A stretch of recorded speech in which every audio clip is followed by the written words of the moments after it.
everybody, my name is Python and welcome back to a very rainy episode here of Pythoncraft. And also the final episode here in 2024. New Year's 2025 is just around the corner, so I thought for today's episode we would take things chill, maybe do a couple of odd jobs. The comment of the day suggests one of the things that we're going to be doing. It's a real quick thing, but we've got James Noland here saying, I haven't tested this, but do detector rails power the block underneath? If so, you could just place one on top of the crafter and make it even tidier. That makes sense. I would very much like to give that a go. It does mean going ahead and temporarily, defacing this build, but if it works, it means in the future we can have our crafters and redstone bits and bobs be far, far tidier. So how's about we make a little bit of a start? And while we do so, it gives me an opportunity to say a big old thank you for all of your lovely support throughout this series. I know the episodes have been very sort of few and far between lately, my friends, but believe me, when New Year's rolls around, there's going to be far more frequent episodes to come. Only before New Year's, I have another series finishing, my Calamity Rogue playthrough. At the time of me making this video, there is literally only one more episode left to go out with that series. Very much looking forward to having that series be completed, because it means I will literally only have 2 video series remaining. We'll have Pythoncraft here, and the Ark Survival Ascended Let's Play as well. And obviously our Minecraft Hardcore live-streamed playthrough, which again, if you haven't checked it out already, go ahead, check out the link on screen. I know I've been promoting it a lot lately, but honestly, we've been having an absolute ton of fun on the hardcore streams. At the time of me making this video, we're actually already at 10 streams. Anyway, here we go. We're going to replace this with a detector rail, and we're going to see... oh wait, hang on a minute. I think it worked. If we look at this little red pixel square, yeah, you see that? I think that was the detector rail there powering the crafter down beneath. In which case, yes, this works an absolute treat. So what I should be able to do now is maybe get a powered rail placed down, let's say there, and then we manually power it via a lever underneath. So there goes the lever underneath the block. I am now stuck in the river lake tunnel of epicness. And now on goes the powered rail. There we are. And there goes the other powered rail. Right, all we need to do now is get in here and see if we can't place ourselves down the minecart. There we go. Right, lovely. That should do the job. I do want to test this, however, so I need to go grab myself some sugarcane from somewhere. Here we go. Just a couple little bits and bobs here and there. Alright, I've just filled up the hopper minecart. And now... yeah! Oh, this works an absolute treat. Every time it goes above the crafter, it crafts paper. I mean, that's all we wanted to do. Alright, well, I've definitely learned something new today. That's awesome. Ah, very good. While it's nighttime here, we can get on with our second odd job for the episode. And that is... ah, there we go. Lanterns. I knew we had some somewhere. That is lighting up the build. It's like the only dark build that we have in our settlement here. There we are. Even something as simple as what we're doing here. So we'll have a little bit there, a little bit there. Very, very good. Got a small little zombie invasion happening right about now. Not a big fan of that, but oh well, what are you going to do, eh? Well, I mean, I know what I'm going to do. I am going to dispatch of these poor saps. Go on, get out of here. And now the final lanterns. Boop, and boop. There we go. Done and dusted. Well, well, well, ain't this a turn up? We've got a villager zombie who is protected from the elements via his armor. And also, they're never going to despawn because of the fact that he's picked up an item. So that's kind of handy dandy, isn't it? Let's get you in the trading hall. And this time, when I cure you, you're not going to die in the sunlight, are you? Ah, not like last episode. All right, come on, broski. Get yourself in here. And there we go. It really is as simple as that. Maybe this time, if I just pelt the villager zombie with just like a bog standard bow, but we purposely don't draw back the bow fully, maybe it will then do minimal damage. Alright, time to complete our third little odd job for today, curing another villager. This time, though, we're going to get rid of that, so we are purposely only... There we are, just a tiny, tiny little bit of a drawback. There we go. Alright, so this guy's now curing, and eventually we'll have ourselves another villager. Maybe what we should do in preparation for moving that eventual villager is maybe just sort of temporarily blocking off the sunlight here. Do a little bit of this, little crisscross shapes. That should be enough to keep this guy alive, right? So, we've already got a farmer at max level. We've got a second villager, which I'd very much like to become a Fletcher. And we've got 5 spaces back here. And as you can see, one of them has already been dedicated a lectern. So, clearly there's going to be a librarian in the mix here. The other 4 villagers, though, what do we want to make those into? Do you know what? I think I have it. We need smith villagers, right? We have ourselves an endlessly growing supply of iron ingots now as a result of our iron farm.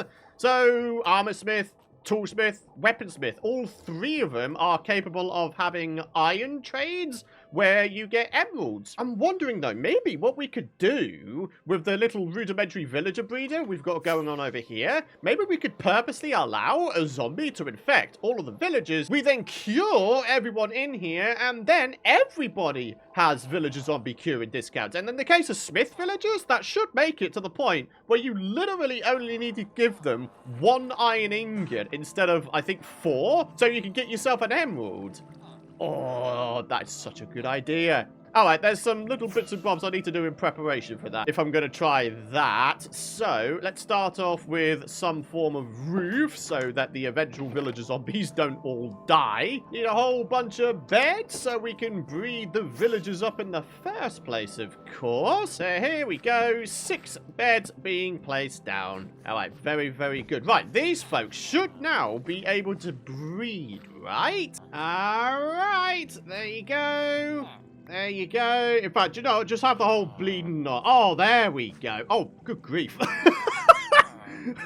There is a proper full-on potato fight going on here. They are literally chucking potatoes at each other. Yeah, blimey. All right, well, apparently they don't need a great deal. Oh, hey. Oh, look at you. Welcome to the world there, little buddy. So, we need a grindstone, a blast furnace, and a smithing table. That way we can get all 3 of the different types of smith villagers you can get. To make this process a little bit less painful, we're going to go ahead and get rid of all of the other workstations, so he doesn't take a workstation that he's not supposed to. And then we're going to get ourselves a workstation placed down. So let's go for one in here. And now we do F3B, so we don't accidentally hit the villager. Boop, do a little bit of that. And my hope... what are you doing there, buddy? Go on, go find this thing, the grindstone. That is what you really want, isn't it? Go on, you know you want it. Don't deny yourself it. I mean, it's just gone Christmas. Go treat yourself to a late Christmas present. Oh, he wants to go sleep on the beds outside, huh? Ah. Yeah, I mean, that would probably do it, right? Yeah, I keep forgetting my little umbrellas up there are made out of beds. Very good. We now have this guy taking the correct profession. We just need to get him in here. And somehow we need to swap positions. We need the grindstone to be at the front and the villager to be at the back. All right, and there we go. We've got the grindstone placed down, and now we have ourselves a weaponsmith. We can give him some coal, or we can purchase an axe. Although, actually, I'm pretty sure before we had ourselves a sword trade. But then again, when would we need that iron sword trade, right? It's not strictly necessary. There's all that saying there are other benefits to having these smith villagers. For example, infinite access to diamond tools and armor. That is going to be very nice. Even if we wind up full-on dying and losing all of our stuff, it won't matter a jot because we'll have infinite access to diamond gear again. Alright, so here we go. This is what I'm on about. Ordinarily, you would have to pay 4 iron ingots to get yourself an emerald. But no, with the villager zombie curing discount, it reduces it to a mere 1. Question. We have this poisonous potato here, right? Did we ever eat one in the pursuit of trying to get that one advancement where you have to eat literally every single kind of food item in the game, even if it's bad? Yeah, look at this. A balanced diet. There's a whopping 40 consumable food items in this game. That is so insane. All right, so let's give this a go. And, oh, yeah, there we are. We're poisoned now. 14 out of 40. Wait, did that just go up? I don't recall. My memory is appalling. When your memory is literally so bad to the point where you had to re-watch the recording that you just did so you can figure out whether or not that poison potato actually did something for us. It did. We went from 13 to 14 on that one advancement. So, yeah.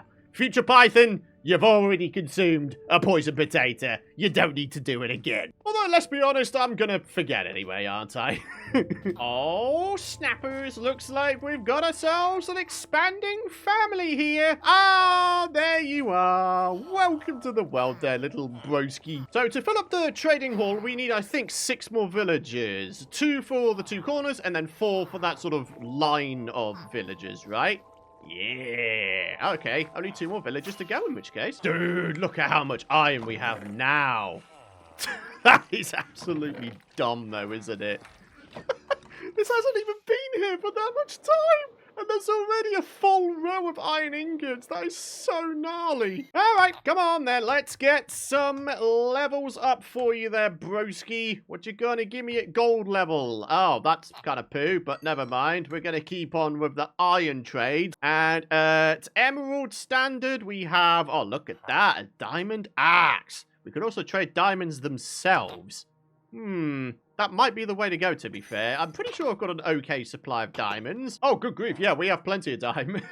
Certainly far more than I thought I had. So here we go. 1, 2, 3, 4. Only 4 are required to level this guy up again. That's incredible. All right, what do we got here? A sword with Unbreaking 3. So in terms of leveling up the villagers for this place, that is now technically, what, 2 out of 7? We've got this guy maxed. That farmer down at the farm is maxed as well. So yeah, 5 more dudes. Hey! Alright, villager number 5 has joined the party. So the plan is, upon the 6th villager being bred into existence, we're going to kill this iron golem. We're going to get rid of all the beds, so they can't spawn in another one. And then we're going to chuck a zombie in here to purposely infect every single one of them. Oh wait, hang on. 6 villagers! Oh! The villager breeding goal has been met. Absolutely fan-freaking-tastic. Right, now we need to do something quite nasty. We need to kill this iron golem. We don't want the iron golem to be destroying the eventual zombie that's going to be let loose in here. Bye! Did that affect the prices of this guy here? No, it's completely the same. I was always under the impression that if you killed a villager's iron golem, it would massively spike the trading prices, but no. And here we go. The villagers are now closed off from the outside world. You got some shelter at long last, and nothing bad is ever gonna happen to you. Not at all. So this is the little infecting setup I've gone for. Basically using trapdoors. The zombies should be able to infect them behind the trapdoors there, but they won't ever be able to escape. You silly child! Go get out of there, man! What are you doing? Oh dear. Well, I'm hoping he'll be able to make his way back out of there, because if not, then he's kind of screwed. Oh, he did. Huh. Okay, very good. Right, buddy, you need to, like, get out of there, because otherwise you're going to grow up and suffocate. Right, so all villagers are now trapped in their little pens, and now all we need to do is wait for these 2 villagers to grow up. Alright, sometime later, and we have ourselves the 6 villagers that we need. Now, my hope is, because we've got these trapdoors separating all of the villagers, I'm hoping that the sight lines between them have all been blocked. I'm hoping as a result, a zombie villager that might be next to a normal villager, the zombie villager won't be able to infect or reinfect the villager next to him. So, yeah, I mean, I guess there's only really one way to find out whether or not we've done a good enough job, and that is to go find ourselves a zombie. Oh, good grief. Daytime is coming. Right, we've got to get this guy in here. Come on, come on. Keep on following, buddy. Keep on following. Get yourself in here. Oh, yes. Okay, right. Now what we do, block that off. Ah, gee whiz. Okay, right. I'm going to get myself in here. And, right, I'm going to hope that you start going after the villagers now. Zombie. Go on. Go after the villagers. Go on. They're far more enticing than I am. You can't even get to me. Right, what if I was to block myself off? Will he start doing things then? I don't know. I guess when we start hearing... Oh, good grief. Oh, that's working. Oh, yeah. Mission successful. Right, now we're just going to kill that guy. And now we begin on the curing process. Oh, dude, this is excellent. All right, question. Can we get all 6 of these villagers with only 1 lingering potion of weakness? I guess we shall find out momentarily. All right, so let's chuck it like there.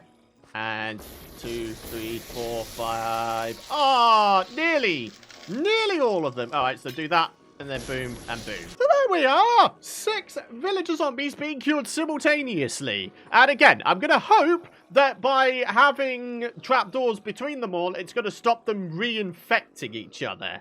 I guess that's something we'll find out in just a moment here. Oh! Okay, villager number 1 cured and not getting reinfected by the neighbouring zombie villager. Absolutely fantastic. This has worked an absolute treat. I wonder what kind of prizes this farmer villager is going to be offering. Only technically, this is the 2nd time I have cured this guy. And I'm pretty sure that the discounts actually get heavier the more amount of times a villager is cured. So let's check this out real quick.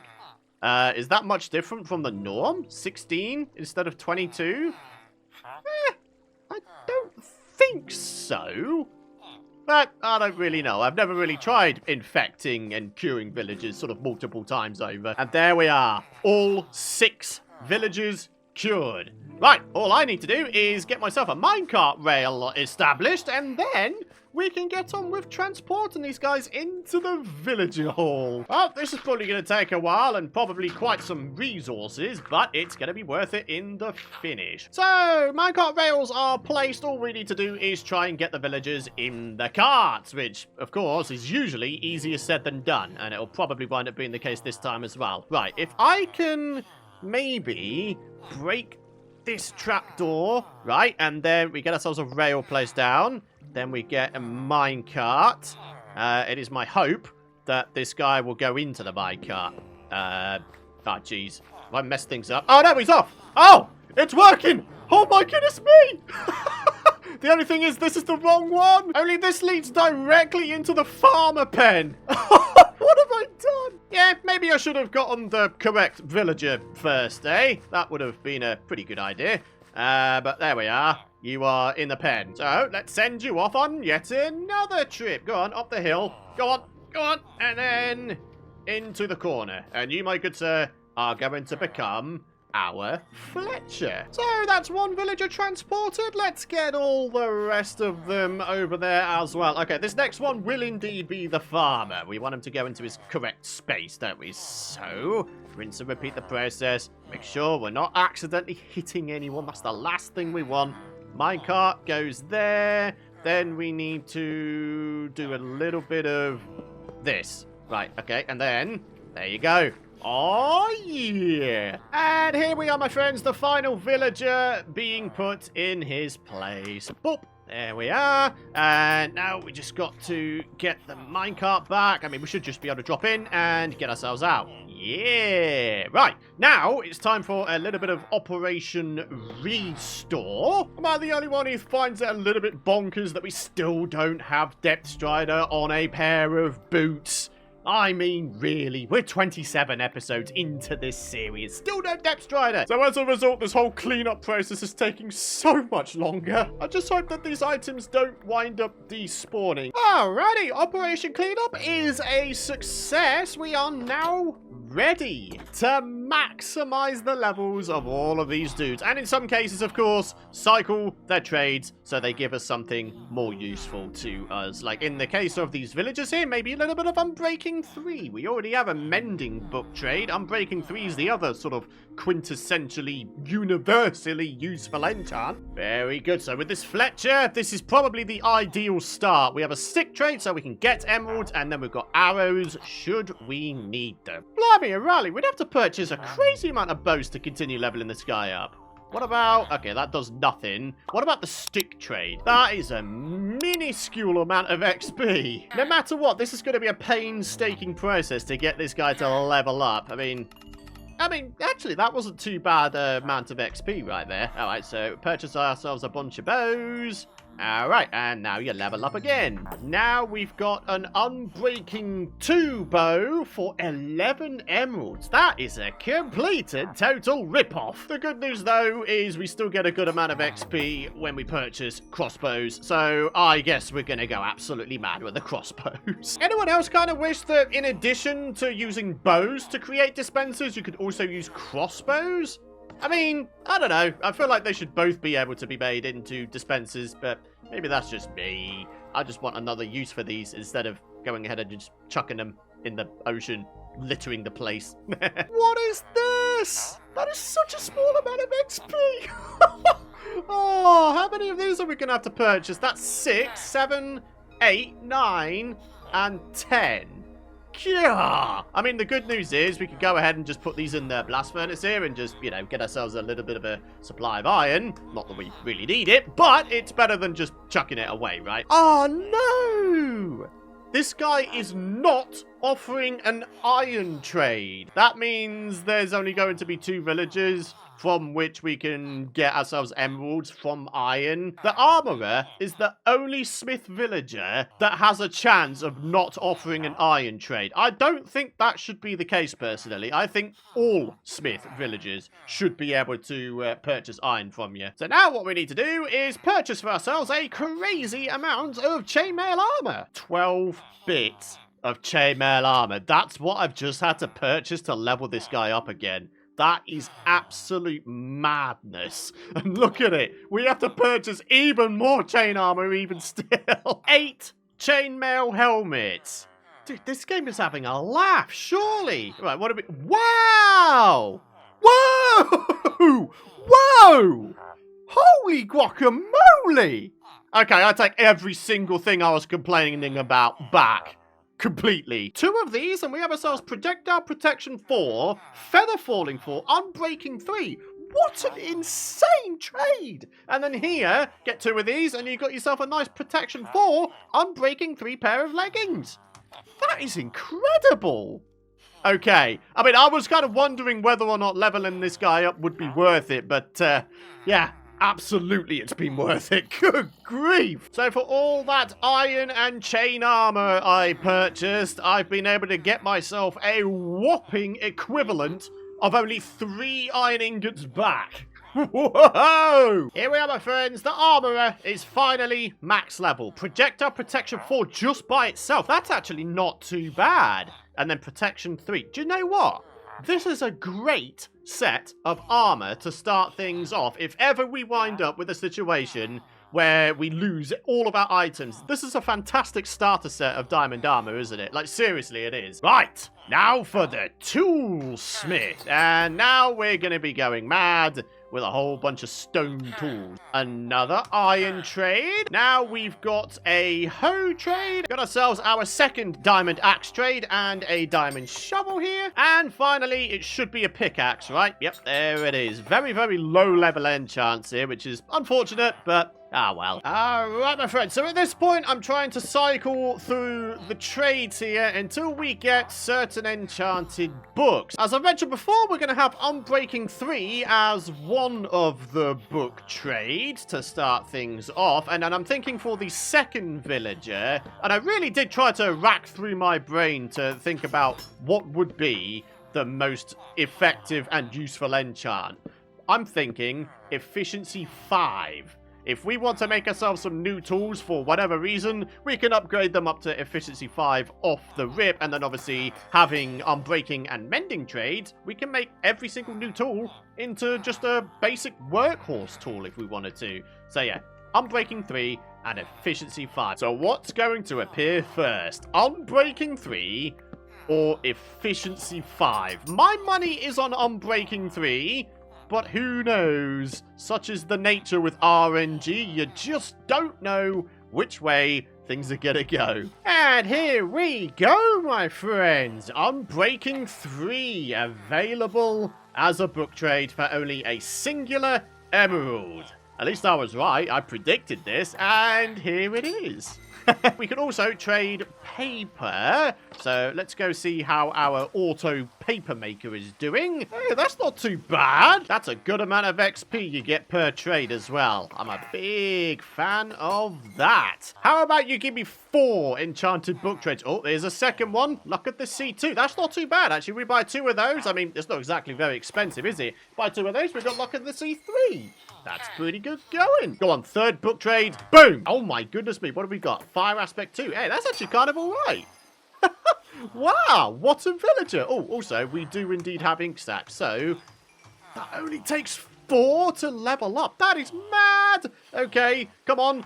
4th enchanted book trade. Oh, no way. Okay, this guy is absolutely what I would consider a VIV. A Viv. A very important villager.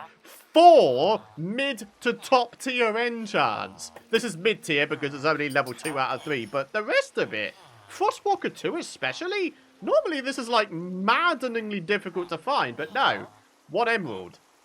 So then, my good sir, efficiency 5, I'm going to say for a good price. Not only 1 emerald, but a good price in general, okay? Oh, yes, that will do nicely, my friends. I mean, it's not a 1 emerald enchant, but 6 is not bad. Come on, it's not bad. I will abso-freaking-lutely take it, my friends. All right, let's get ourselves some bookshelves, and we'll begin the leveling up process again. Silk Touch as a trade. Nice. So all of these new tools I'm going to be able to make that I'll have efficiency 5, unbreaking 3, and mending off the rip can also now have Silk Touch. Dude, that is actually excellent. I'm so chuffed about that. All right, let's get ourselves some more lantern boys. And let's see what your next trade is going to be. You are kidding. I cannot believe how good the trades have been with these 2 librarians. I'm absolutely staggered. We could literally make all of our new tools from this 1 villager alone. Can you believe this?